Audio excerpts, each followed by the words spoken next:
Dakkon Blackblade is a pretty weird card, but it's also an interesting legend. So we're gonna talk about it today. Dakkon Blackblade is a creature whose toughness and power are to be determined. It costs 2 generic and a white and 2 blue and a black mana, for a total of 6. Dakkon Blackblade's power and toughness are equal to the number of lands you control. So that's kinda neat, and really interesting when you remember that this card doesn't have green in its casting cost. Whether that is a color break or not, I'll leave to you, but it doesn't matter either way because the card exists.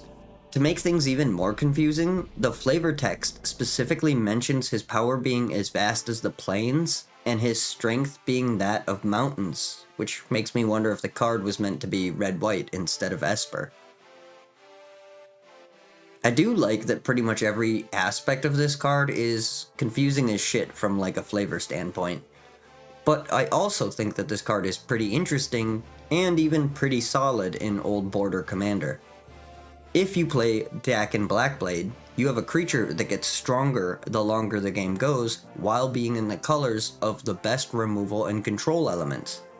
You have access to most counter spells, you have some of the most busted card draw in blue and black, and you always have access to a win condition.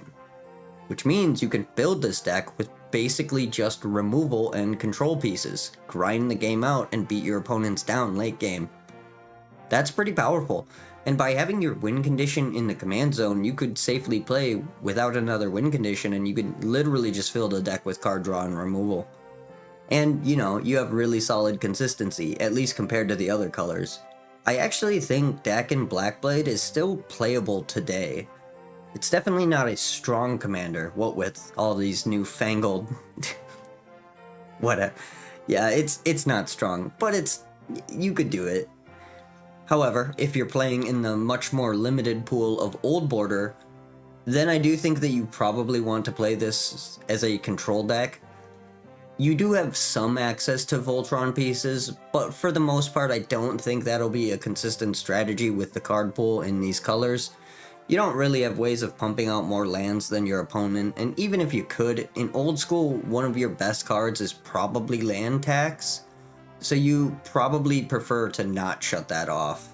I do think this card just becomes more shaky if you try to go the Voltron or Battle Cruiser route with it, so I just personally recommend you kind of just build this as a control deck and use Dakkon as your endgame beat stick.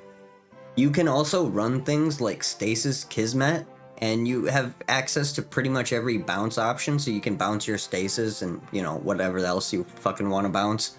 And if it's not in the ban list in your group, this deck can run Balance pretty reliably. It does seem like a bad call because you care about how many lands you have out, but you probably don't have the most lands in play, and if you aren't running creatures, the only real negative to this card is your cards in hand, but you know, you could just not cast it when it isn't advantageous. Dakkon Blackblade also obviously synergizes with lands. That means that some of the best control lands are things you'd enjoy running. Maze of Ith is not only annoying the shit out of your opponents, but it also gives Dakkon, you know, +1/+1, and that's kinda neat. Mishra's Factory is a staple, and it's even more pretty solid in this deck. Hell, Island of Walk Walk might not be the worst thing you could draw. If one of your opponents is on an Elder Dragon, or somebody has good flyers, then this land is sort of a Maze of Ith for that player, and it gives Dakkon +1/+1. That's pretty funny. I guess you could run Nightmare as like a joke, and as to further prove to people that this isn't a color pie break if you care about that. But that doesn't seem optimal to me. Yeah, Dakkon Blackblade is just so cool because this card is strange and it really makes you think about how to abuse it. I also think you could reasonably use Dakkon as a win condition in a control deck in just like normal 60 card 1v1 Old School.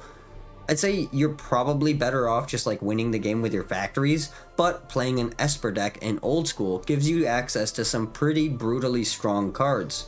And a single copy of Dakkon might occasionally be useful.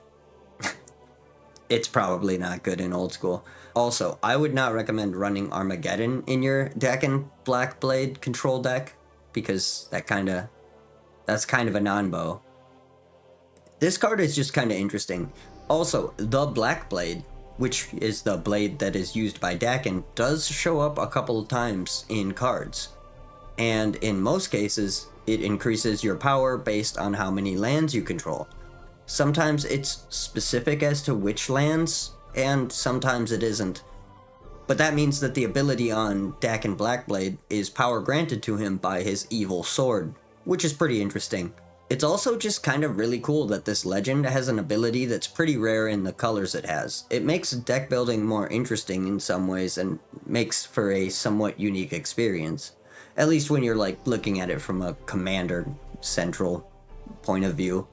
But I do think that this is mostly a commander card these days. But what do you guys think of Dakkon Blackblade? Did you use this card? Do you like the card? Have you built an EDH deck with Dakkon? And if you did, how did you build it? Did you go in a different direction and did it work? And what kind of card pool are you using? Are you such a fucking Chad that you currently play a Dakkon deck in regular Commander? Because I'm impressed if you do. Let me know in the comments. But with that, let's move on to the art. Dakkon Blackblade was illustrated by Richard Kane Ferguson, and this art is pretty much perfect.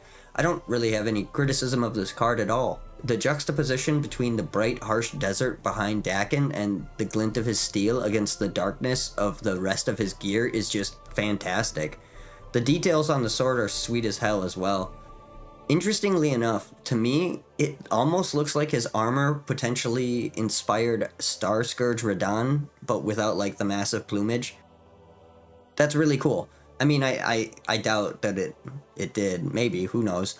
I just think both of those designs are sick as hell. And it's cool to see that design all the way back in 94, 93. Yeah, in my opinion, Ferguson did really fantastic on this one. But in case you don't think so, this version of Dakkon Blackblade was illustrated by Richard Kane Ferguson as well. That's right. Richard is the only dude to do an illustration for the card Dakkon Blackblade, and he did too. That's pretty cool in its own right. But this second art is also fantastic as hell. This is super cool, and I really appreciate that his style still feels old school Magic. I really like that a lot. This one even has some blood on the blade, and is just an awesome action shot. This art is seriously sick as hell. I love this a lot. Yeah, I like them both. It's kind of hard to pick which one's better, honestly. But that's all I have to say on Dakkon Blackblade, who, for the record, is a very interesting character. By the way, if you are unfamiliar with the lore, I do recommend checking it out if that kind of thing interests you. I just didn't want to make this video much longer than it already would be, and also am not much of a lore guy. Anyway, please let me know what you think of Dakkon Blackblade. If you play it, where and what strategy you use with the card. I think it's really fun and interesting, personally. And, I guess as always, you can like the video if you liked it. You can subscribe if you give a shit, but either way, I hope you have a magical day. Thank you for watching.